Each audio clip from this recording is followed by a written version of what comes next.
Bad Mondays. By Handyman. Cold Comforts. Posters note. I have noticed some of my videos now have ads. I have not monetized this channel.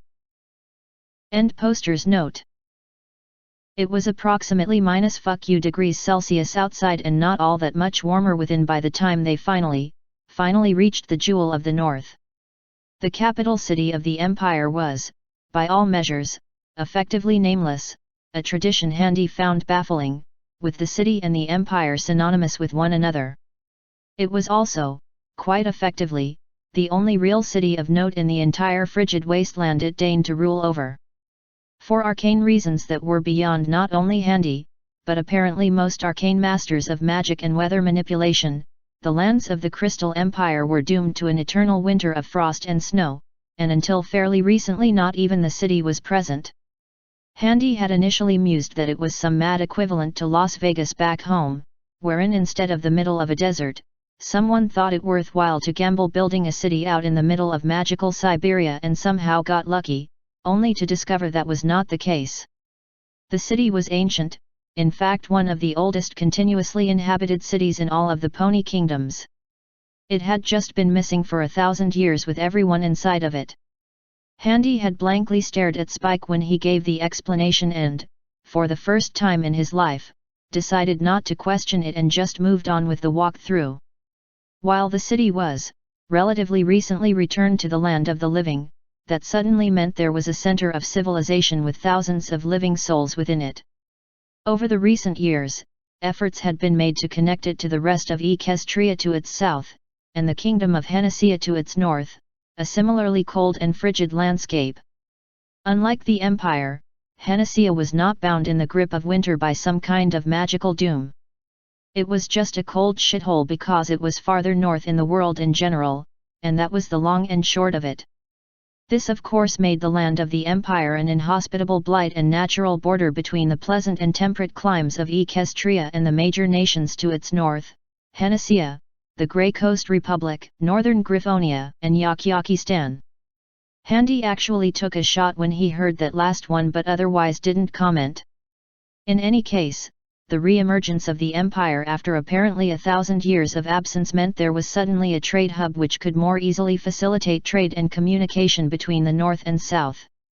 So, the Empire found itself exploding in economic importance and commercial trade, which it ruthlessly exploited to begin investing and establishing satellite settlements out in the bleak winterscape for the exploitation of natural resources, farming, magical experimentation, and archaeology.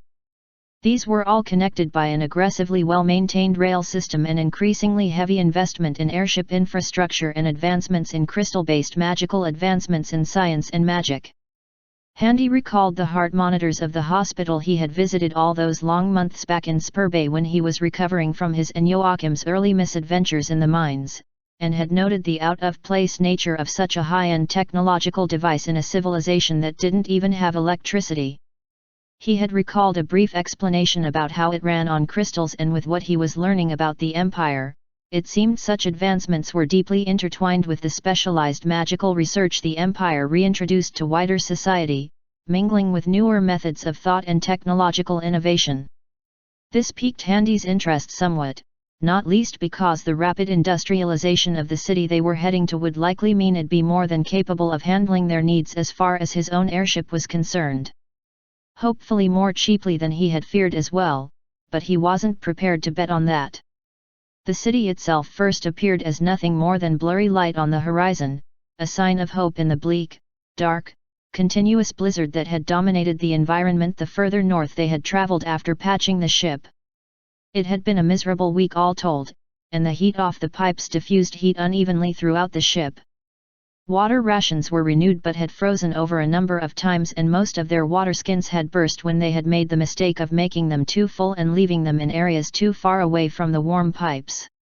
The rum helped, but it was clear there was not enough to go around in such harsh conditions, and Handy had learned a lot about how to properly manage a ship in the few weeks they had been flying. The first lesson was he literally never wanted to have so much of the ship's system rely on him ever again, and that meant getting a proper crew like Silver Talon kept hinting, but that had its own problems. His paranoia aside, the space on the ship and its layout meant enlarging the ship's permanent crew while also carrying Handy and whoever/whatever else he needed to go to places meant it was always going to be a much more cramped, miserable experience, with constant stops for resupply. It also meant an economic necessity to keep the ship constantly flying on commercial business to justify the expenses rather than the personal yacht which was essentially its preferred purpose. Now more than ever, the ship's reality as one of the earlier prototype models that had succeeded in keeping in the air became apparent. No wonder Fancy Pants could afford to pay him with it despite the absurdly costly investments airships were. Their utility was undeniable, but the border between invaluable asset and white elephant was perilously short. If Fancy Pants could afford this rig when it was new, then he doubtlessly could afford a better model now, and it probably paid him to dump this heap on someone else who could better appreciate it. Clever bastard! The light grew and Handy's curiosity grew to genuine wonder as they slowly encroached upon the city of diamonds and dreams. It was the small spots of darkness they spied on the horizon that were the first genuine signs of life they could discern through the blinding wind and snow. Lumbering shapes mirrored the one they themselves appeared to be upon the endless white and greys of the endless skies. Airships, a few here and there, but as they drew closer, as the winds grew less, as the storm eased its fury, the number grew to dozens. It was an uneven border, but the difference was stark all the same even as it slowly eased from frigid wasteland into warm, rolling hill lands. Here and there were small hamlets and farmlands, new settlements and townships distinguished by the archaic architecture of the older buildings which seemed for all the world to be made out of pure crystal. Unlike the abomination that was Princess Twilight's castle, most of these humble structures seemed much more carefully and purposefully constructed, and looked less like a spike of raw earth driven up out of the ground that happened to resemble a castle and more like properly planned buildings. Snaking lines of roads, ancient and new, crossed the landscape, punctuated by much newer veins of railroad between major towns and spreading out into the horizons beyond. Clouds of smoke and steam betrayed the locations of locomotives far below, and out-of-place spires that towered above some of the busier hubs showed lifelines for many a tired airship captain on their way to and from the capital. And sure enough, more than a few airships of all sorts had gathered at these outposts of civilization at winter's edge, to rest and warm up or to take care of final matters before traversing the harsh skies beyond. The capital, however, now there was a sight for sore eyes. It was a long way off, but the closer one got to it, the clearer the skies got, the more the sun shone its glory upon to earth, and the greater the beacon of hope radiated outwards to all who had eyes to see. One would think a city made entirely out of crystal would make the thing an absolutely blinding glare hazard, but oddly enough, much like Twilight's castle, that didn't seem to be the case. It was eye-catching, but the light that was refracted was easy on the eyes, entrancing almost. Simultaneously plain light and iridescent in hues, it seemed as if the city danced upon the horizon, an illusion that disappeared the closer you got to it, replaced instead with a much more solid but no less glorious reality. Handy, while no less engrossed in the sights of the crystalline city below than the rest of them, was looking up in awe of the absolutely packed airspace above the city. He had never seen such a busy skyline full of airships before in all his days in this world. The most he had ever seen was during his time in Canterlot, where if you stopped to count at a high enough spot in the city, you could count easily over a dozen in the sky of various sizes coming to and fro. In a less developed city for airships such as Skymount, they were a much rarer sight, with one or two being spotted in any given week that wasn't Handy's own. Apparently the Crystal Empire, by virtue of its aggressive economic development and investments, was the second greatest hub for airship manufacture and trade on the continent outside of the city of Bartingburg itself way down south in Concordia. Suddenly having the ruler of the throne so closely tied to the princesses of Equestria made a great deal more sense than just another simple power play. Maybe if he ever had the cash to spare one day, he might upgrade his choice of aerial transportation and donate his current ship to the Royal Armoury as Joachim's personal vessel. Having insight into the costs and expenses involved, however, he wasn't holding his breath anytime soon. "Getting crowded up here, Silver," Handy commented as he stood beside his captain on the bridge of the airship. There was still plenty of room in the sky, but they were going to have to dock somewhere soon, and a lot of the towers closer to the center of the city were already occupied. It was rather concerning seeing some of the newer and larger airships docked far higher than most, doubtlessly loaded with more cargo and overall tonnage, meaning a bigger disaster awaited if some idiot destroyed an envelope faster than the damage could be repaired. The smaller ships, lower down on the towers, could actually physically dock on the sturdier levels jutting out from the tower at odd angles. Interestingly, the docks were leveled out as steps on a circular staircase would be, allowing for multiple docking of smaller airships and room for envelope sizes without the absurdity of having airships docked side by side and having their filled envelopes pressing against one another. For the most part that was. Long hooks and pulleys tied the large envelopes to the docks and tower itself, securing the bulk of the ships from the stronger winds at the greater heights. Handy was relatively confident that, wherever they landed, his pride and joy was most definitely going nowhere. Unfortunately, that was also something that was worrying him. "Waiting for contact, sir," Silvertalon said in his cracked, tired voice. "Can't go anywhere till air control checks our papers." "More sky marshals?" Handy muttered with some disgust. "Aye, boss." "Fantastic. Well, where's our welcoming committee? Might be a while." Silvertalon squinted out the glass demi-sphere that made the front of the bridge. "I see an awful lot of activity around the towers closer to the city center. Might be best if we hold still for a while and wait for someone to come knocking." "Humph, all right." Handy pulled his cloak tighter about him. Damn, it was cold. "Let me know if anything else happens." "Yes, boss." Handy left the bridge behind and walked back to his own quarters. It'd hardly be diplomatic to rock on up to the royalty of a kingdom fully kitted out in his armor, especially since he was here in a purely friendly context and not as part of an armed entourage. Besides, it was still bitterly cold at this altitude, even though the environment had warmed considerably after they crossed the border and entered the magical protection of the Crystal Empire. He'd rather keep his winter clothes on rather than swap them out for his armor. Still, it paid to be prudent. He patted the pauldron of his newer, sturdier armor on its stand and started to work at his good old, reliable, magic-resistant set. It was still a sorry sight after so many repairs, reforges, and additions to the metal that marred its artistic beauty, but whereas he forewent heavy armor in the Dragonlands for practical reasons, he was donning it once more for the same concern. Magic was a much bigger concern when dealing with ponies after all. He affixed his greaves, his gauntlets, sabatons, placard and breastplate with time-consuming, though practiced ease. All affixed and fitted over his beloved chainmail hauberk. He made some more concessions to the cold in an attempt to appear more approachable. Wrapping the blunt metal of his legs and arms in light cloth coverings would help insulate the armor from the cold and keep water out. No one who saw him would make the mistake that he wasn't wearing armor, but it would look slightly less obvious at a distance. He made one concession, though, and forewent the pauldrons. The sword breakers on them had saved his life more times than he could count, but his current cloaks were not properly sized to account for them, leaving him looking fairly ridiculous with them equipped.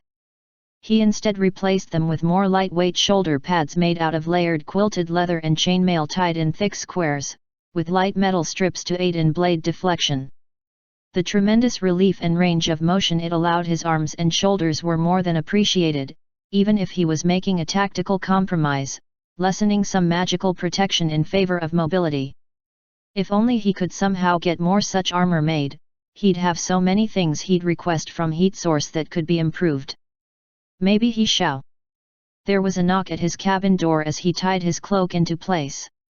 "Handy." "What is it, Spike?" Handy asked disinterestedly as he double-checked his possessions, lifting his travel pack and pouches and affixing them to his belts. Sky Marshal is demanding to board," Spike said from the other side of the door. Handy scowled. "Grant them permission and bring them to the bridge. I'll be up in a moment." The first Sky Marshal he met, who he fully planned on revisiting on his way back for the hell of it, had been an interesting surprise. This one just felt tedious.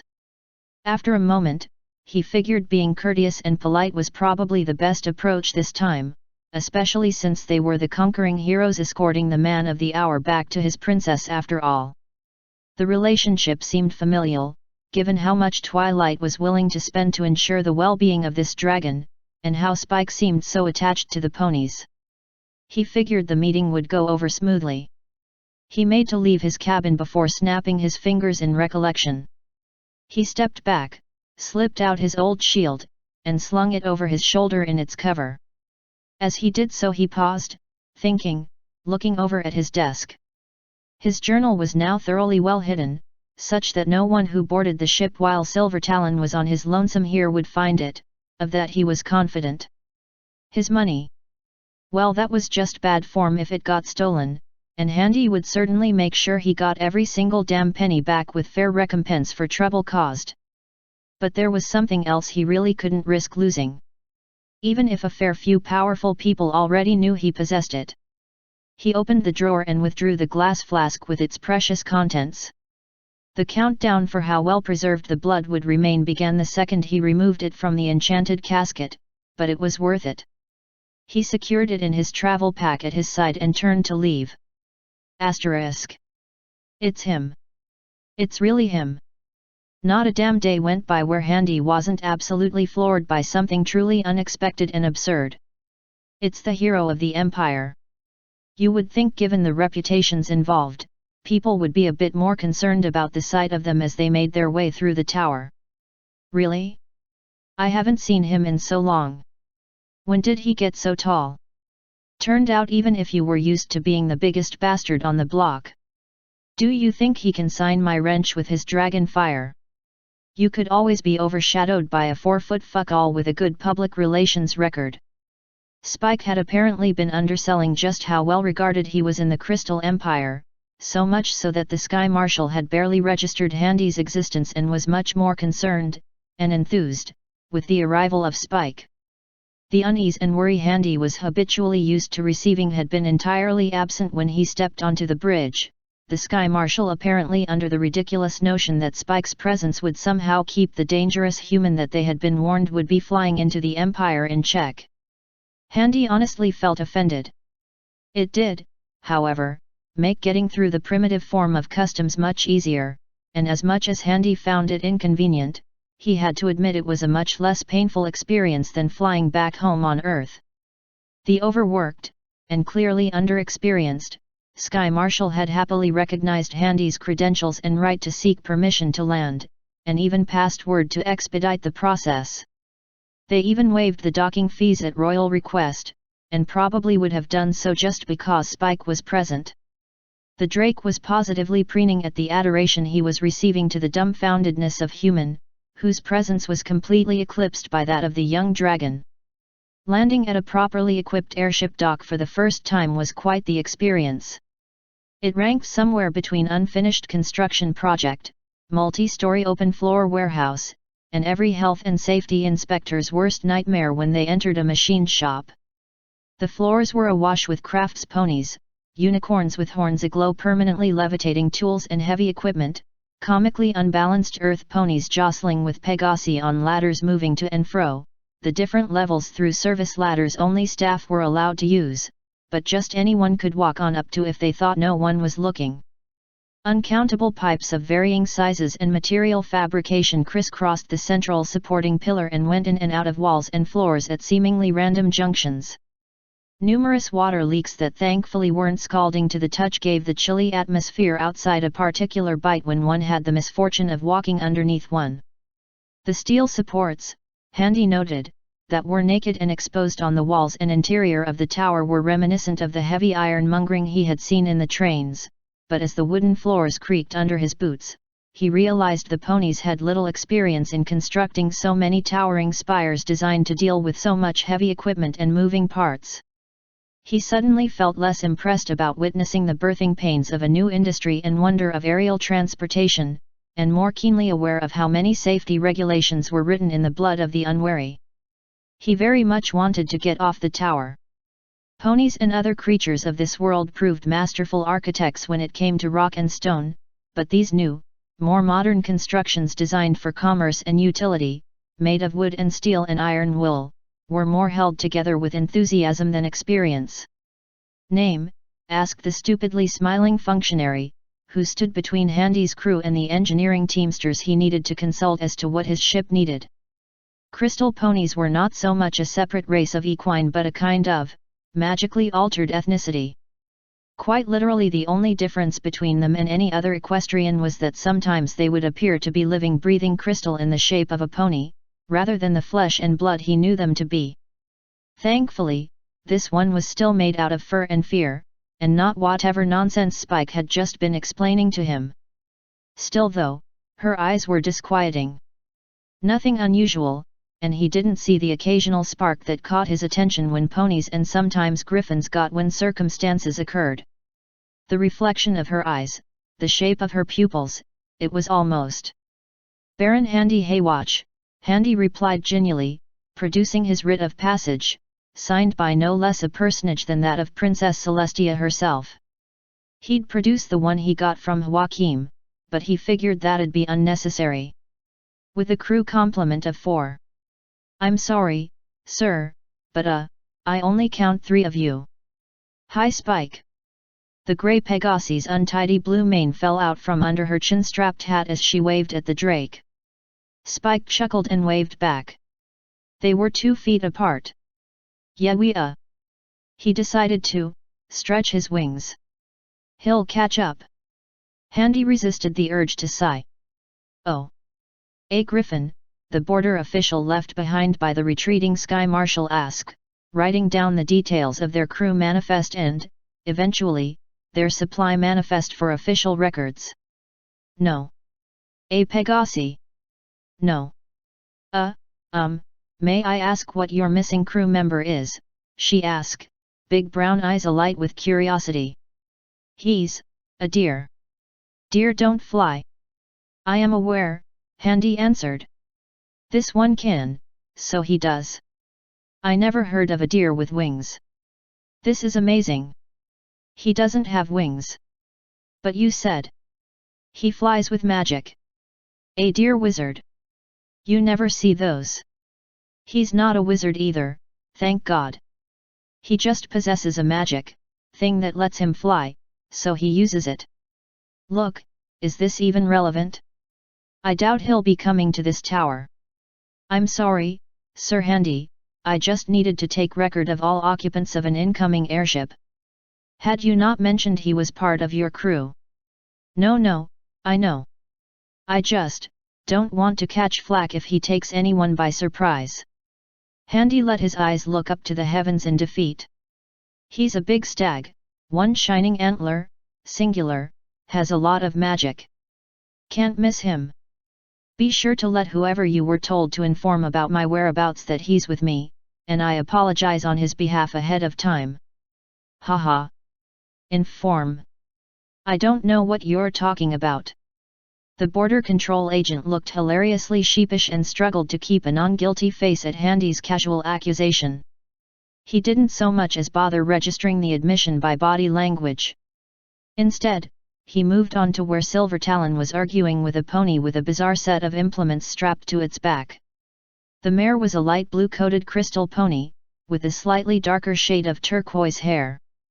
She was wearing some kind of jumpsuit with metal fittings all over it stained brown by some protective coating, with a brass ring around the torso of her body, if that was even the right term for equine anatomy.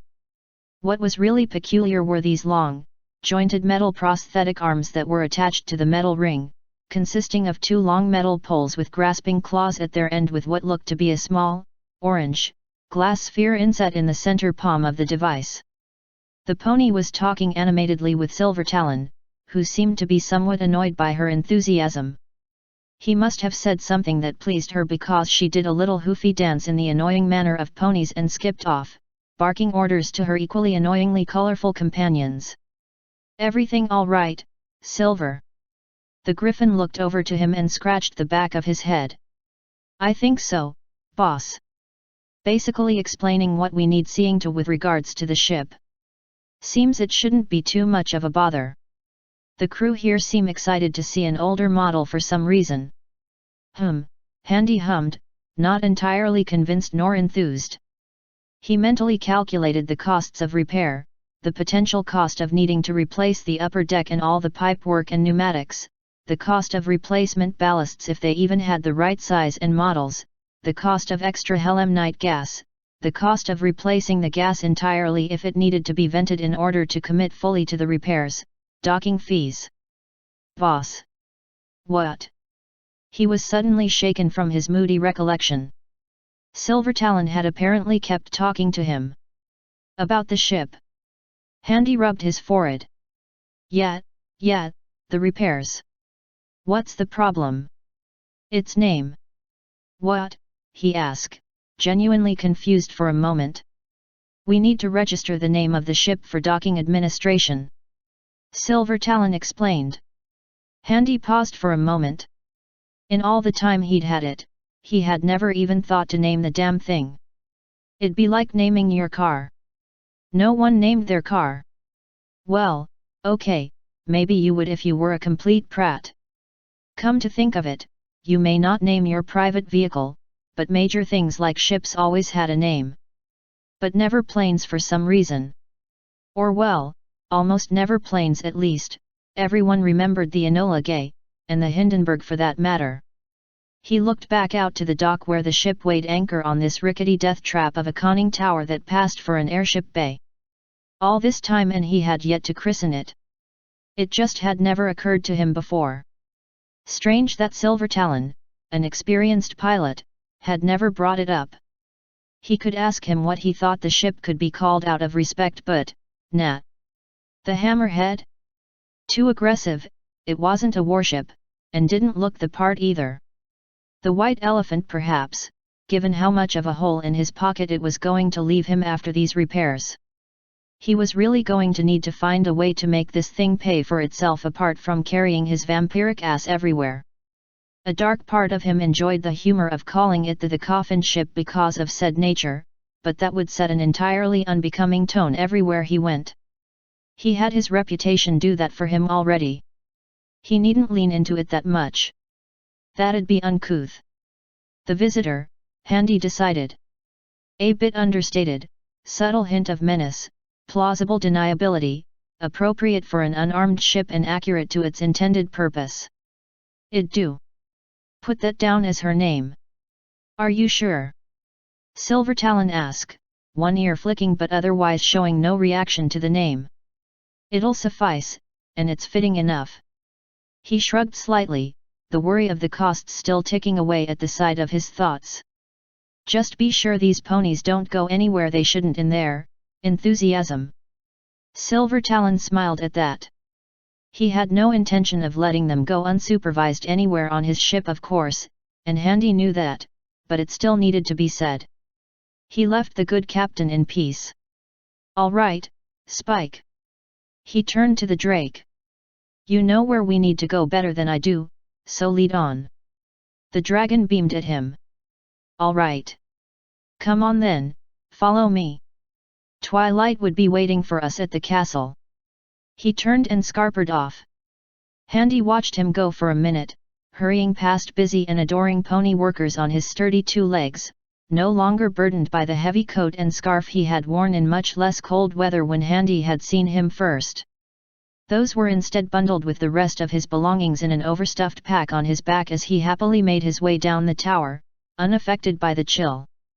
Handy shifted his own gear and belongings, considering the dragon's change in demeanor and candor since the dragon lands, and glanced outside once more. The cold. The biting cold. He could remember that very clearly. Was that how he had felt all the time without his fire? How long had he been like that? Even in the wastes of the Dragonlands on the tail end of winter, it was too cold for Handy to bear. He couldn't imagine what proper winter must have been like for the poor lizard. No wonder there was such a spring in his step now. Hopefully, Handy wouldn't come to regret putting it there. Asterisk. Their passage into the royal palace at the heart of the city was mercifully brief, but no less bothersome for its brevity. Spike's reputation made sure of that. Now that he entered the city proper, he was immediately struck by a number of things. Firstly, the crystal ponies were, apparently, just that. They seemed to be ordinary ponies at first, Pegasi, earth ponies, unicorns, but all of them had that oddness to their eyes he couldn't quite place. As if they had facets to their irises. Not counting the ponies he saw that actually did have gems for irises. He was taken aback at first, but then recalled the first crystal pony he had ever seen had just been the same. What was her name again? Odd, he couldn't remember, but he remembered her face well enough. He hoped both her and her bullshit emerald eyes survived the tournament ultimately, if only because he wouldn't wish a fiery death on anyone, really. The architecture was, actually rather fascinating. He placed his hand upon walls and stonework as they passed and marveled at the quality of the craftsmanship. It was easier to tell the older construction from newer ones, as the older buildings, while composed almost entirely of stone, were cut in such a way to resemble rough-cut gems. Initially, this had struck him as gaudy, but up close it actually seemed genuinely impressive to manage such an effect on otherwise mundane rocks. More to the point, he couldn't determine the seams of any grootwork or where any stones or blocks were placed upon another. Still, it was obvious the buildings were not the pure crystalline structures they were intended to resemble. For one thing, he already knew what that looked like from visiting Princess Twilight's castle. For another thing, he had the castle in the center of the city to compare it all to. It was a sight to behold. He had seen it on the way in, of course, but had been so preoccupied and dismissive that he had not paid it the proper attention it was due. It appeared to be a mountain made out of the purest, whitest diamond erupting from the ground, as if tectonic plates made out of the treasury hoards of titans had clashed at that spot and summoned it from the earth. But there the naturalistic illusions ended. The entire base of the structure, in 4 great thoroughfares, was exposed to the elements and acted as the focal point of the entire capital city and its great roads. Above that, where the rest of the diamond slopes met suddenly, almost brutally, formed the towering, elegant spires and parapets of the imperial castle itself. The diamond of the rough slopes gave way to white sapphires forming its walls and balconies, its turrets lined with the pale purple-clad soldiers of the Imperial Guard and banners of imperial purple and pastel pink bearing a clear blue crystalline heart upon a shield. The stunning hues of the walls shifted in color to deeper blues that drew the eye upwards, its towering white spires held upwards like victorious spears in exaltation of the heavens themselves. Pointing to the sun above and beyond the dim clouds that obscured the face of the sky, it stood as if in reminder of the promise of days to come, a future foretold etched in the unyielding diamond of promises of days past. There was magic here, unfathomable magic. Even Handy, a rank novice though he was, suspected he still would have been able to even if he weren't. He could only compare such raw, forceful latent power while in the presence of people with such absurd degrees of magical power. Celestia, any given warlock when they were in the middle of their hissy fits, the Lady of the Lake. Here though, he felt it even when they had yet to enter the city's airspace properly. It was a dull tickle first, no different than what he would have felt walking anywhere when the winds of magic blew particularly hard on any given day. Then more as they approached the city, still nothing to make note of, nothing he wouldn't have noticed entering any city with any particular concentration of mages or magical activity, or even a particularly sizable portion of unicorns running about, for that matter. But every step he took from the docking tower, it seemed to increase almost exponentially until it was like what he had felt when Crimson had first unlocked his ability to sense the magic in the air around him, a coarse, heavy, oppressive concentration of energy. Then more and more and more and ever increasing until it felt as if it could overpower him, like what he felt when the singing went through an area and he felt the strange compulsion to participate, but much, much more powerful. He stopped. He had to, it demanded to be regarded with proper respect almost. He stood at the base of the towering structure, looking upwards. It was strange, there was nothing overtly magical about the structure that could easily be discerned, apart from it being essentially an immaculately carved and constructed crystalline castle. He tried comparing it to the castle Twilight resided in, which in retrospect was so obviously magical and enchanted, especially to be able to guide him through multiple stories without so much as ever having to place a step on a single staircase. That was absurdly powerful magic, and yet he was none the wiser. This simply was, it was too hard to articulate. He looked down as Spike continued rattling off some story or another, presuming Handy was still following behind him as he led them both through the city. A glance to the side at any point would have revealed to him a subtle honor guard keeping a respectful distance as the pair moved through the city. It was courteous, he supposed, rather than a full brigade having to meet him at the conning tower to guide him to the palace. They were easy to make out with their calm, measured, disciplined demeanors and synchronized movements in relation to Handy and Spike, very at odds with the more sporadic and erratic emotions of all the ponies they passed.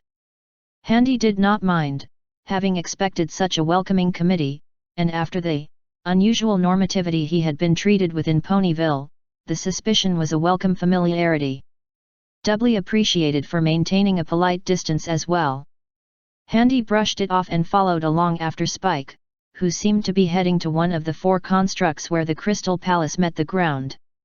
He smiled.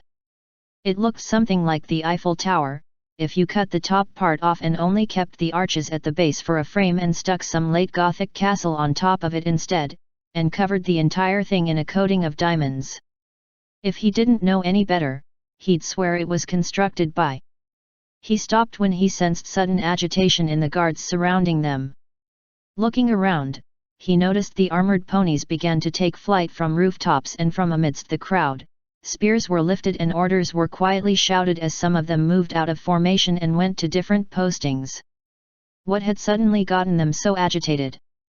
Was it him? No, only a few of their honor guards were paying attention to them anymore. He turned to follow the rough direction they were heading and looked up. He frowned. So anyways, I said.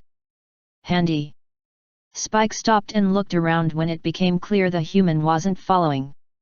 He seemed to be looking around the crowd and back the way they came. Spike followed his gaze over the heads of the crowds of ponies that filled the main thoroughfare through the city, searching for what had caught his attention. He didn't have to look too hard. Streaming across the sky, heading straight for them, was a large, billowing trail of expanding water vapor in the wake of brightly shining star. "What in Cadence's name is that?" a voice cried out from the crowd. The cry was echoed and passed along as more and more ponies noticed and started moving out of the way. Spike hurried over. "What's going on?" Handy didn't answer him, simply watching the oncoming events calmly. He did warn them, after all. There was nothing more he could do to affect the situation but stand there and enjoy the show. The shining missile soared through the air, being chased by an increasing cloud of winged Pegasi chasing after it. The star arced and swung down, rocketing towards them like a meteor, streaming great clouds of frost and ice as the air froze in its wake and proceeded to thaw once again in mid-air after it had passed. The newly formed clouds burst apart by the thundering approach of furious soldiers desperate to catch the unidentified threat to the city below. The star fell, and with it, an eruption of snow-sparkling crystalline water washed over the great streets of the city and rained down upon all who gazed upon its descent like a shower of gems. Each pure facet reflected and refracted the colorful light already rebounding from the buildings and great houses around them.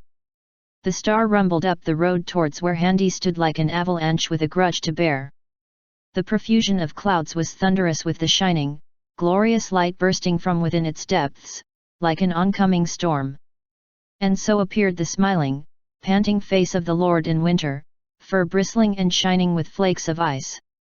The crown of winter, the shining crystals like points of starlight upon silver chains, was resplendent on 2 fully grown and fully matured antlers, carved with the spiraling patterns of the deer custom.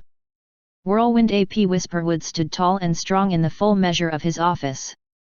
The air around him chilled and wisps of cold vapor constantly danced over his fur, which had been slowly turning to browns with slight twinges of green as spring approached but now fully reverted to the deep greys, blues, and whites of winter.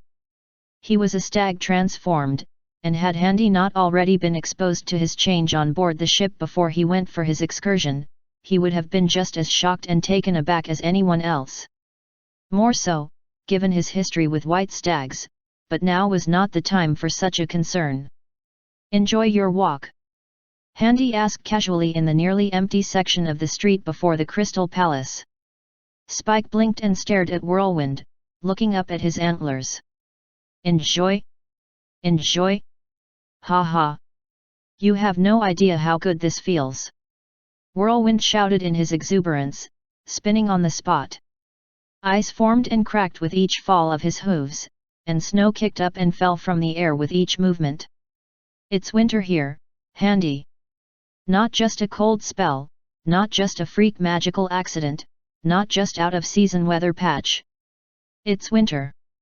I am at the height of my power. And that's good." Handy asked, looking around at the cowering local population and the disorganized rabble that was the Crystal Guard that had dispersed as the ponies ran to and fro to escape Whirlwind's overly dramatic entrance. "Oh no, not at all, awful in fact. Terrifying in a way, really. I know ponies always said the Crystal Empire's lands were trapped in an eternal winter, but that gains a whole other level of meaning when you're a part of the season." Handy pretended to understand. "So you are running at full strength then?" "Just as I was when running around the Greenwoods, putting the trolls back in their places, wrestling with the roots of the wordlings for control of the earth beneath, forcing asunder the branches of the maw of the forest to keep it from swallowing the sun and drinking the rivers and causing famine and plague. I don't think you understand. I have lightning and thunder at my beck and call and nothing to throw it upon." Handy calmly nodded along, not having a single clue to what anything he was referring to actually was, and took several steps back. Step back a bit there, would you, Spike?" Spike didn't have the time to finish asking before Handy calmly, but firmly, pushed him back a few steps, then a few steps more, and then stepped back himself to continue speaking with the deer who was lost in the revelry of his explanation. "I haven't felt this awake and alive in weeks. Oh, I needed that jaunt to wake up and expend some energy. This is incredible. To think, the other lords always had to sleep the year away between winters. I could well believe it. I had never felt so weakened, so reduced than when winter had ended, but I could still be awake to see the sun. Do you regret it?" Handy asked, as he looked beyond between the antlers of the deer's head, keeping his attention just long enough for the payoff.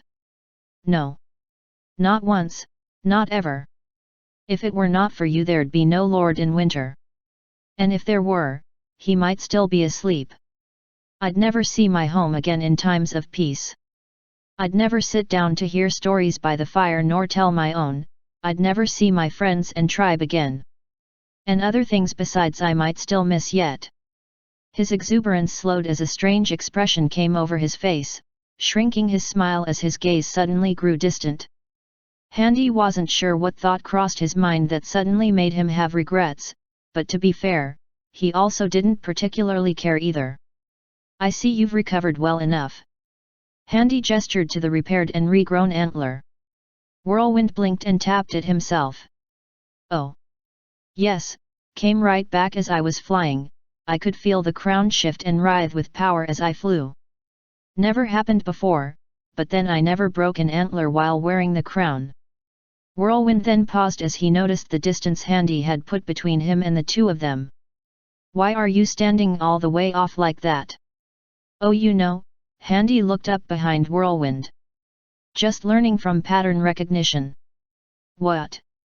Whirlwind was lost beneath a suddenly dogpile of lilac-armored ponies that crashed into the Lord of Winter, one after the other, pinning him to the ground as a cloud of Pegasi warriors circled around, some landing and lowering equestrian shoot sticks at him with the others above aiming crossbows.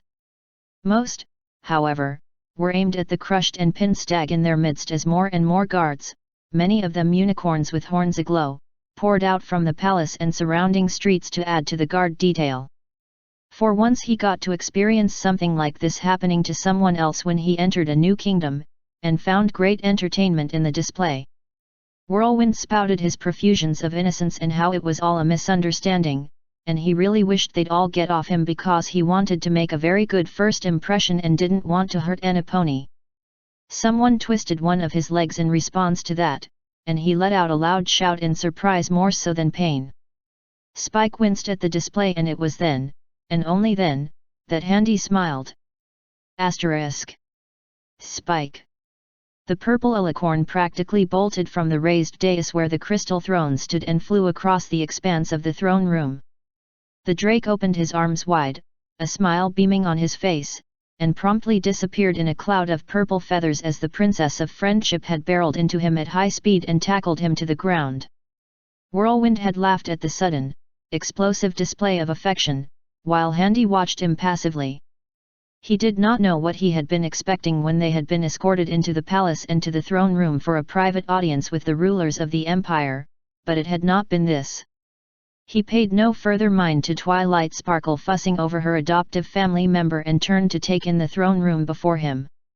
Much like the exterior of the palace, the interior was similarly tastefully appointed and arranged, by pony standards, that was.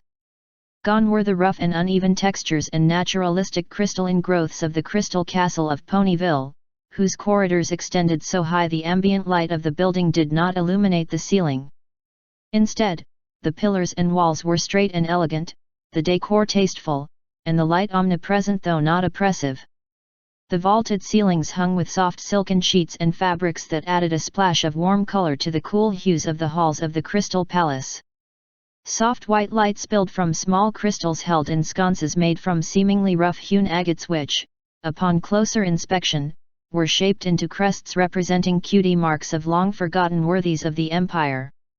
Each held the light of civilization long after their passing and whose memories filled the palace with the warmth of their devotion still. It was a touching feature, Handy thought, and one that made him pause briefly in appreciation before they were shepherded further to their current destination. The throne itself was a sight to behold. Much like Twilight's uncomfortable-looking thrones back in Ponyville, the seat of the Crystal Empire was nestled in what appeared to be an explosive growth of crystal, but this belied the subtle craftsmanship in its construction. The seat itself was straight back and curved at the sides, its edges straight and aligned like a crown at its peak, a large golden gem of some kind resting upon its central spike. It was raised up on a dais of cascading crystal formations that seemed natural and random, but were in fact a carefully measured stairway, its steps draped in a great carpet that flowed down from the very seat of the throne itself like a waterfall of silk. At the throne's back were massive crystalline growths, too uniform and mirror-perfect on either side to have been left to chance and nature, and soaring above it, stark against the lilac purple and crystalline blue hue of the wall, was the white snowflake symbol of the empire itself, imposed upon a thin starburst and encapsulated in a thin white circle. He almost didn't notice the pink alicorn on the throne and blinked when he finally looked down to see her seated there. A large white unicorn stallion stood beside her to the side, a big bastard too by pony reckoning. Deep blue mane and hair complemented the pure snowy fur of his hide. Bright blue eyes shone as he smiled warmly, watching Twilight and Spike embrace. Princess Cadance, Handy presumed, was watching him, her brow slightly furrowed as if she was puzzled by something unexpected. Well, if Twilight hadn't informed the ruler of this place that he was coming, that was hardly his fault. The throne room was vast but strangely Spartan for all its opulent extent. The walls were richly adorned with carvings and crystalline decoration along its great extents, the tall bright windows that lined one side of the throne room to the right dressed with long, flowing, heavy curtains, but that was the extent. There were no courtiers, no ministers of state, no favorites of the court, no counselors, nor advisors. Hell, apart from 2 armored ponies by the doors, there weren't any guards. Ordinarily, Handy would be aghast at the sheer negligence of leaving the head of state so unguarded in the presence of damn near anyone, let alone someone with his dubious reputation. But this was an alicorn, and an unknown one at least to him. He had to assume, much like the sheer power he felt radiating off Celestia when he merely stood in her presence, this pretty pink pony princess had to be of similar standing. Probably just as old too, something which had new meaning if what Spike had told him about the Justicars were true. Given the raw power that had forced him instinctively to stop and regard it as he approached the palace, he decided discretion was the better part of valor and was prejudiced in favor of assuming this princess was far more dangerous than she appeared. Keep in mind, this was no mean feat, as she was a very, very, very pink pony, with hair the color of a fun-fair ice cream swirl and a giant crystal heart on her flank, and her official rank and title was the Princess of Love. If Handy didn't know better, he'd already be laughing. Twilight eventually let the poor dragon go from her enthusiastic welcome and stepped back, laughing bashfully, fluttering her wings in embarrassment as Spike pulled himself to his feet, chuckling. "Well, I'm glad to see you too. I was so worried. You hadn't sent a letter in so long after you left the Dragonlands that I was." Letter? Handy thought suddenly, glancing at the drake out of the corner of his eye. When had he sent a letter? The only thing that came to mind was him burning a scroll up on the bridge, and the burned ashes flowing upon the wind out the open airlock. He frowned at that. He had been too alarmed at the naked exposure of fire to properly be concerned about why the drake was burning a scroll in an open area, but he should have figured. That was the precise method he could remain in contact with the princess. Good to know, he supposed. Hard to intercept too.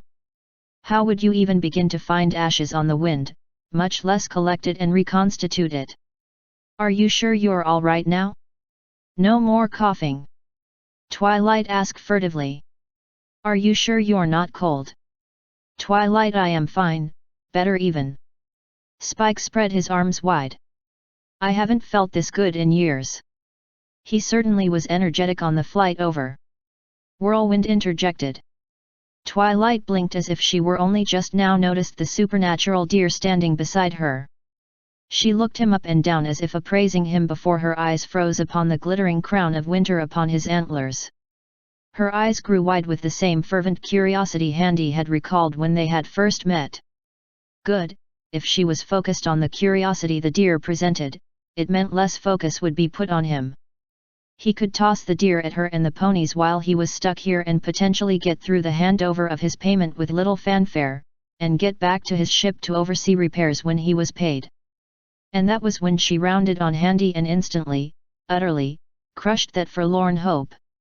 You didn't say you were bringing any deer wizards, she said accusingly.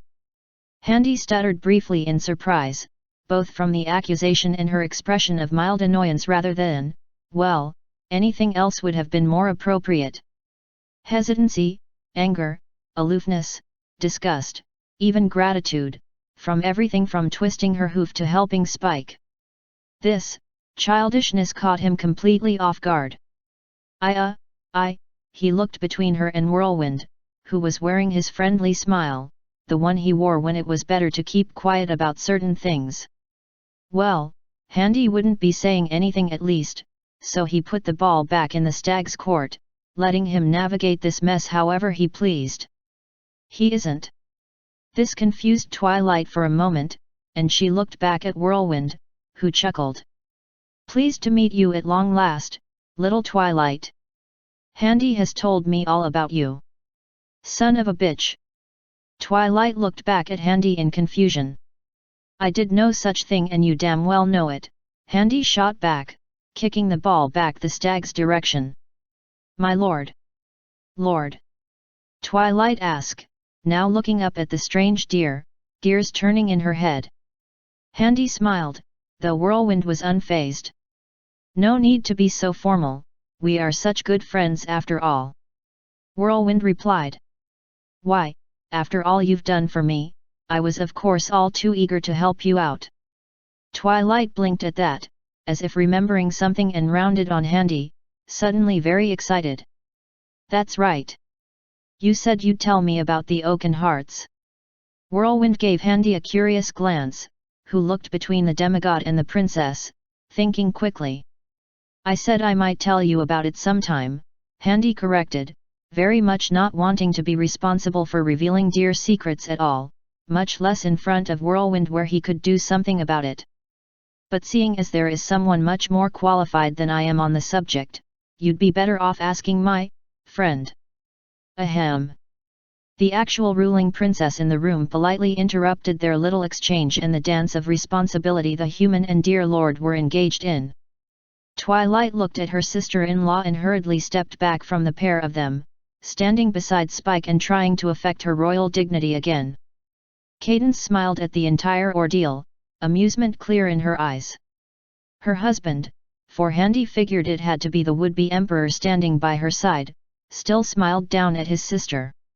For the first time, Handy saw his eyes drift towards both him and Whirlwind. His smile remained unchanged, but there was a look to his eyes betraying some deep consideration. "Welcome back, Spike," Cadence said warmly, before looking towards Twilight and winking once. "As you can clearly see, we were worried about you." Spike chuckled as Twilight tried to shrink into her own wings to hide her sudden embarrassment. Cadence turned to Handy. "It seems my good sister princess had made you some promises in return for your services, Baron Handy." "Sister?" "Oh right, sister as in fellow princess rather than blood sisterhood." That was strangely formal of her given the atmosphere set by Twilight's foolishness. "Your Majesty." Handy bowed his head in greeting, being very careful with his demeanor and word choice. He did not know if Twilight actually went through with what he threatened her to do and told her fellow princesses their deal in full. "That was the agreement we came to." Cadence looked him over and then closed her eyes with a sigh. "I cannot say I am happy about it. At all. Here it came. But, you did fulfill your word. And Twilight has already paid you some of your price, has she not?" That was all he needed to hear. Now he knew their game, for it was why Twilight was putting on the act of being a foolish, immature princess, more so than she really was. They really were going to attempt to lull him into thinking he had influence over her in an attempt to gain an insight into him and his business. Particularly with this unexpected addition of the Lord in Winter in their midst, who Handy suspected they were under no illusions as to what he really was, Twilight's assumptions aside. He didn't smile, but he wanted to. "That is correct." He affected a cautious air. The princess gave him no reproach in her next words. "Then I suppose that's all that needs to be said on the matter." She closed her eyes for a moment before eventually opening them with a warm, welcoming smile. "We are glad to see you both safe, and Spike, I'm happy to see you so well again. How is Ember?" "Oh. I have so much to say, I don't even know where to begin," Spike said excitedly. Twilight chuckled and placed a hoof on his shoulder. "It's okay, Spike, you can take your time. We're just glad to have you back." "I'll say," the big stallion said at last. "Been a while since we last saw each other, little buddy. I admit I was a little worried about you going back to the Dragonlands again." "Why? Don't tell me the great shining armor was worried about little old me," Spike said teasingly. Shining chuckled. "No, Spike, I was worried you would be a bit too much for all the other dragons to handle. What with being the winner of the Dragon Lord trials and all." "Dragon Lord trials? Spike?" Handy glanced at the Drake curiously for a moment. He hadn't said anything about that, had he? The Dragon Lord was Ember. What exactly had Spike won? "I bet you are all exhausted from your journey," Cadance interjected, and once more the attention was focused back upon the throne. "If you would like, I could have rooms prepared for you, but, as I am led to believe, you would rather not stay in the castle." That was strangely astute of her. Handy briefly held suspicion towards her but dismissed it. Doubtless his distrust of ponies and history with their royal family would be known to her. He was under no illusions he would be under constant surveillance while he was in the Empire and had long since made peace with that and saw this for the conciliatory gesture that it was. He appreciated it. "I am honored by your generosity, Your Majesty, but yes, I would prefer to seek my own accommodations." She nodded and then turned to Whirlwind. "And you, sir, may I have your name?" she asked politely. Whirlwind positively beamed. "Yes you may," he began and then proceeded to not give it for a few moments, just long enough that it got awkward. Shining cleared his throat. And your name is, he asked. Aha! My apologies, I am Whirlwind, Whirlwind ap Whisperwood. I have never heard of deer wizards outside of the Greenwoods, Cadence noted, raising a hoof to her chin thoughtfully. Twilight now focused raptly on the stag. He laughed. Well, you wouldn't. None of the deer who ever leave the forests are wizards. And you aren't a wizard? She asked. Nope. As my good friend here has already explained. He gestured to Handy. Friend is a strong word, Handy thought, but didn't say anything. He wasn't going to readopt the ball and left him hanging. He kept his expression neutral, though he wondered about the fixation over whether or not Whirlwind was a wizard, and dodged the very obvious question about what exactly he was instead. He recalled the deer, ever ones to be contrary to their own traditions, had a thing where only a doe could learn proper magic as a caste apart from the heart sight for whatever bullshit deer reasons he had never bothered to learn. And he had picked up from Whirlwind that mentioning that outer caste deer frankly practiced as much magic as they could get away with in the outside world was something of a secret. So the ponies most definitely had seen deer wizards before, even if it was some mercenary spell sword outcast deer performing parlor tricks. He considered Whirlwind for a moment as he traded conversation with the ponies. The stag was, frankly, not an idiot despite all appearances to the contrary. He had to know the impression he'd leave on the ponies with the way he entered the city, had to know Handy, given his own troubles with the ponies, would have to give something of an explanation for his traveling with them. He had wanted this audience, had wanted this attention from the ponies, but why? What did the D? You know what? Not my business, not my problem. Handy cut off his own train of thought. All those questions were valid, but they didn't concern him, and didn't concern Griffonia. Whatever the Lord in Winter wanted with the ponies was their problem, and they could have it. Handy wanted nothing more to do with the Greenwoods. He hoped they had fun. He'd just let Joachim know of his suspicions and let the Griffin Crowns worry about high-tier pony shenanigans. And you hadn't planned on encountering each other there? Cadence asked. No, Your Majesty. Handy decided to cut back on the conversation, spotting a moment to step in and at least cover up any foreknowledge relating to the reason why Whirlwind was out west. Whirlwind simply hummed to himself and allowed Handy to take the conversation back. But you've met before? She asked curiously. Handy raised a gloved hand, gesturing to the stag. Of course. As I have already explained to Her Majesty, Princess Celestia, this is the same Sir Whirlwind who saved my life at the festival. Handy glanced over at Whirlwind, who still remained smiling. And helped me survive the Greenwoods. I had not anticipated to ever reasonably meet him again, much less in the Dragonlands of all places. That much was, at the very least, true, but the princess' expression was unreadable. He was unconcerned, having set the conversation in such a way as to excuse any foreknowledge of the deer's intervention in the Dragonlands, allowing Whirlwind to spin the story whatever way best suited his purposes. If only he had agreed to stay on board the ship and not go gallivanting across equestrian airspace like Santa's most ill-behaved left-hand indicator, they maybe could have sidestepped the awkwardness altogether or passed him off as a chance encounter and nothing more. But the Lord in Winter had to just make a big showy entrance, raising many questions Handy would rather not be asked. Not that he particularly cared for the deer and their secrets, or had any qualms about spreading the story of what happened at the lake. He just really didn't want to increase the chances of the gamble he wagered coming to light because of it. Whirlwind, it seemed, understood this, and Handy found himself in the odd position of feeling grateful to the deer. And believe me, it was a surprise to see him there myself. Why, had Spike not shown up when he did, I might still be, well, that's not exactly a pleasant thought to dwell on, Whirlwind said. Indeed, perhaps you could tell us more? Cadence asked, smiling. It'd be wonderful to have the full story. Of course, the offer to stay within the palace is also extended to yourself as well. Oh, that'd be fantastic. I'd be happy to.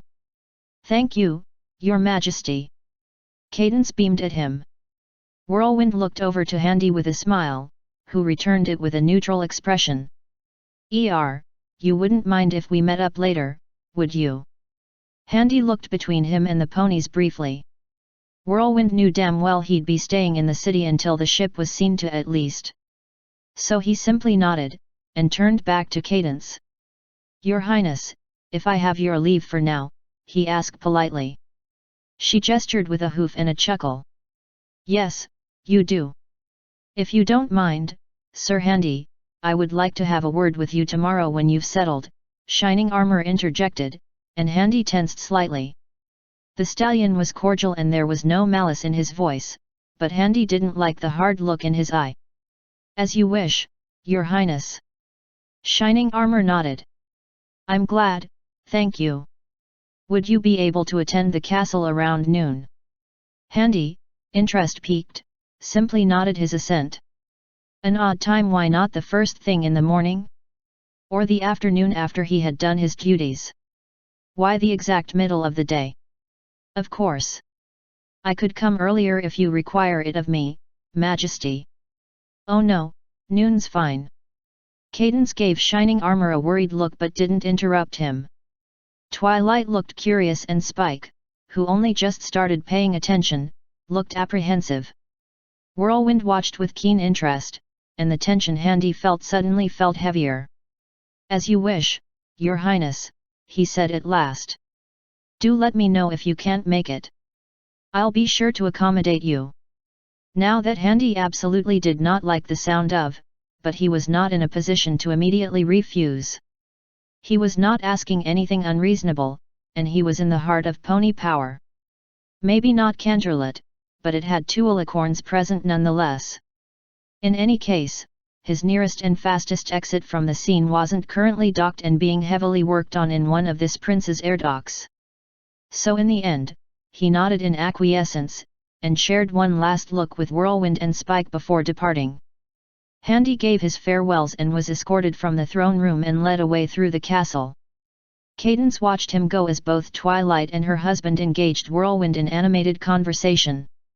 She frowned as the doors closed behind him, not wanting the rumors she heard to have been true, for his sake if nothing else. She had heard from changelings captured during the fighting at Blackport that he was known to them as the Heartless, a disturbing moniker to be sure. She had never thought it might have been literal. She was so used to being able to feel the love of everyone wherever she went, however deeply buried, however hidden. It was how she knew even scum like Chrysalis were not truly the monsters they appeared to be in the end, no matter how much she personally loathed them. However, she felt nothing from the human, not a spark, not even a presence. It was as if there was nothing truly held within his heart at all he had affection for in the least. It was as if he wasn't even there at all. Asterisk. Handy, Handy. Yes, my name's Handy, he responded disinterestedly, scanning the titles on the bookshelf as he walked down the library aisle. The Grand Library of the Crystal Empire was graciously opened to the public, which was a tremendous level of trust that really spoke well of Crystal Pony Society. Being from Earth, he took it for granted that you could just go into any public library, but by and large that wasn't the case in this world, he found. Books were still expensive and rare enough to be worth the effort of stealing. Mass printing was common enough now that they even had news sheets, but an entire library worth of expensive and rare printings was still a serious investment to just let any old punter off the street to wander in. Granted, there were restricted sections where only credentialed individuals could access. Handy presumed things like publicly accessible magical texts and other rare printings would be located in those areas for use by mages, university students, officials, trusted nobles, that sort of thing. He sincerely doubted anything they couldn't afford falling into the hands of some scrub would actually be kept here. Handy, having been given leave to stay in the Empire by their gracious hosts, had opted to make his way to the library to pass the time. The staff had been gracious and friendly enough, if nervous, and pointed him to the medical texts section. He'd rather not be in the castle, and wandering the city was probably asking for trouble, this soon after Whirlwind made his little entrance. Speaking of whom? You know we're being followed, right? Whirlwind's voice sounded odd when he was in his immaterial state. It was at once both distant and right in your ear, and had an odd tinkling echo to it, like speaking into a crystal wine glass. He hated it. Yes, Whirlwind, I am keenly aware. Handy replaced a book on the physiology of Pegasi wings and moved on to a text regarding orthopedics. And you're okay with that? I am used to that. You should get used to it too, Handy said, uncaring that their shadow detail would overhear. He knew where they were, all with steady heartbeats and calm, collected, focused demeanors, judging by their emotional states. Two were on either side of him, shadowing his movements just on the other side of each line of bookcases. One was above him, in the rafters of the huge ceiling of the library, probably a Pegasi jumping from one crystalline arch up there to another. One that had been following him from the castle, he knew, had stopped by the entrance to the library and stayed there. He presumed others covered the other known exits of the library as well. Why? Whirlwind asked, the chill cloud of air that made up his incorporeal form whisking around the aisle, poking at the various books at the shelves. Because you drew their attention in the most flagrant way imaginable. What were you thinking about that little entrance of yours? Whirlwind didn't answer that and instead pressed his question. No, I meant, why are you used to it? Handy rolled his eyes. I don't know if you've noticed, but me and the equestrians don't get along. We're not in Equestria. Handy waved the point away as he flipped through the book on skeletal formations. He spotted an odd aspect of pony skeletons that made him pause for a moment before he answered the deer. Close enough. In either case, I am not exactly the most trusted individual and I don't trust them either. I respect the honesty. No. No, I don't think that's quite right. Whirlwind manifested back into his physical form, as if he was stepping out of a bank of particularly thick mist, his voice returning to normal as he did so. You said you're used to it. I take it the ponies aren't the only ones keeping tabs on you. Handy paused as he was withdrawing another book, sliding it back into place on the shelf. What exactly are you asking? Handy asked. Whirlwind chuckled. You're a bit too casual about being spied upon. Almost as if you're used to being spied upon all the time. Trouble in paradise, he teased. Handy looked at the stag levelly for a moment before sighing. I don't like it, and when I first came to these lands, and I have responded very badly to certain people spying on me. I'll leave it at that. But to cut a very long story short, as a human, I'm used to it since long before I came to Equestria. At least here, the spies actually have a reason to be poking in my business. Whirlwind didn't chuckle at that, frowning for once in his life, seemingly concerned. What do you mean by that? He asked. Handy waved him off. Ancient history, and irrelevant for now, he explained, grateful to have sidestepped any potential digging into the spying he knew Gethrinia's spymaster simply had to be doing on him. He'd be foolish not to. In any case, it's probably me they're following more so than you. Why are you following me for that matter? Is there something amiss? Oh. Right. Whirlwind stepped forward and around to cut Handy off as he was about to take the aisle. Some poor beleaguered pony with far too many books piled up on its saddle let out a start and stumbled away as the demigod nearly bumped into her. Back in the throne room, the ponies. Ah, Handy said, understanding. Care to explain to me what precisely you've been telling the ponies about the Greenwoods? His face was the same friendly expression, but it had the hard glintiness Handy learned to take seriously. He put a hand up placatingly. Look, I have told her nothing other than the fact that I've been there and that the deer live in trees. Whirlwind said nothing, still smiled and waited for him to continue. I've told her nothing about you or anything else for that matter. Can you promise me that? Whirlwind asked. Handy frowned. You know, you are honestly just going to be raising more questions asking me in the open like this. You know these guards are going to report this conversation, right? You didn't answer my question, Handy. Handy looked the deer in the eye, and he met the vampire's gaze without flinching. He had no intention to, but something told him he probably couldn't get away with his vampiric manipulation even if he tried. He doubted he could even lie fully to whatever Whirlwind was right now. He seemed to pick up even the subtle lie regarding spying when previously the deer had not known him well enough to even guess at that. What was he, really, anymore? Yes, he said at last. I can promise you I haven't told her, or any pony, about what transpired in the woods, other than the one who was with us.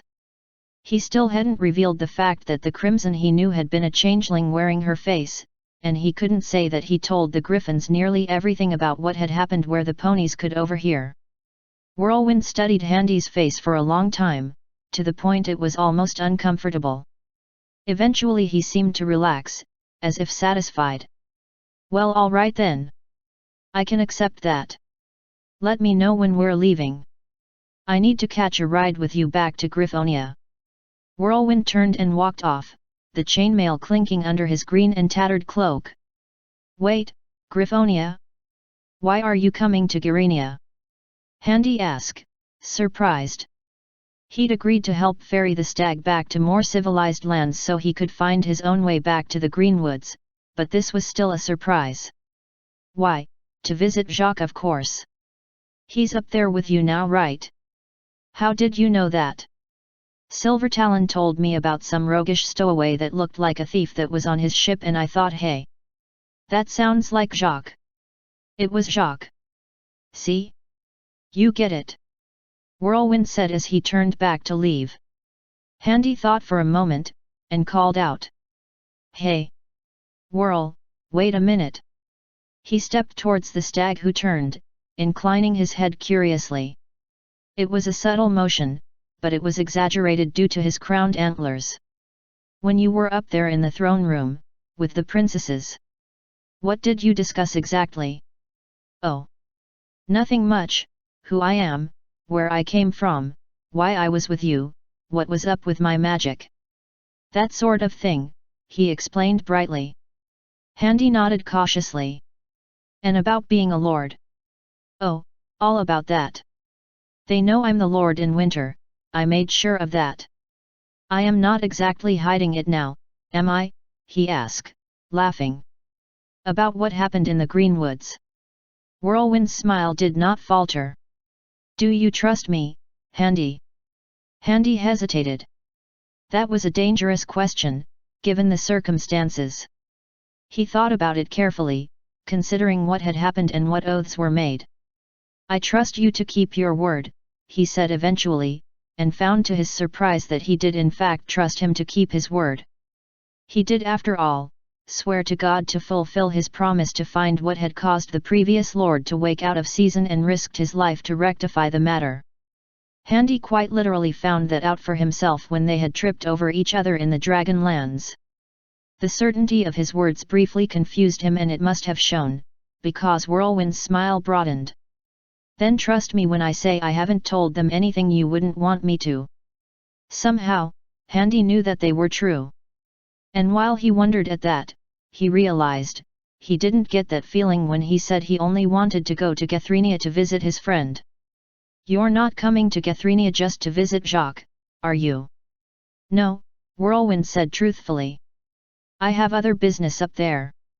I don't know what it is yet, but I will eventually. Is this going to be a problem?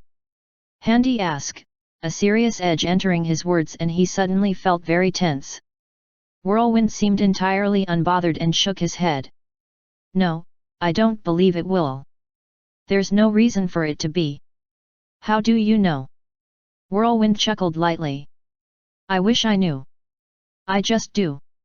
He turned around, and this time Handy didn't stop him as he left. Eventually, the deer took a corner and headed on out the library, but not before clumsily bumping into a pony and creating a rather loud racket of tumbling books, and the clatter of metal, hurried apologies and complaints. Handy didn't know what to make of what just happened. On the one hand, it makes sense the deer would want to know exactly what Handy had revealed, and for his part he had not expected to ever meet the deer ever again. But there was something strange about the conversation. There was something strange about Whirlwind as he was now, though he couldn't quite place it. He was never like this before, but now he wasn't sure. It left him feeling uneasy. He considered everything regarding what had happened, the oath at the lake, the ritual, what he had done back when he was the sword of the king. It had all worked out in the end. The deer were saved, they had their lord in winter, Lady Ashiya had her viceroy, the source of what woke up the last lord was found, Whirlwind had fulfilled his oath, the kingdom of Gethrenia was safe. The dragons were even cured of their curse. Spike was restored to health, and they had killed an ancient and terrible warlock of old magic that they had not known about, and the sham image of a reconciliation between Equestria and Griffonia by means of Gethrenia sending a knight to do a deed of service to the ponies was as good as true as much as it was propaganda. He had served a vital diplomatic service. Handy was even coming away with much gold and wealth, the services of a dragon, the blood of an alicorn, and no need to ever talk about what had happened ever again. He had made off like a bandit. So why couldn't he shake the feeling that there was something more? What had he missed? Was there something he hadn't accounted for? He stood there for a moment considering the implications before turning and walking among more of the bookshelves, trying to distract himself. The deer could have asked him all that somewhere more private.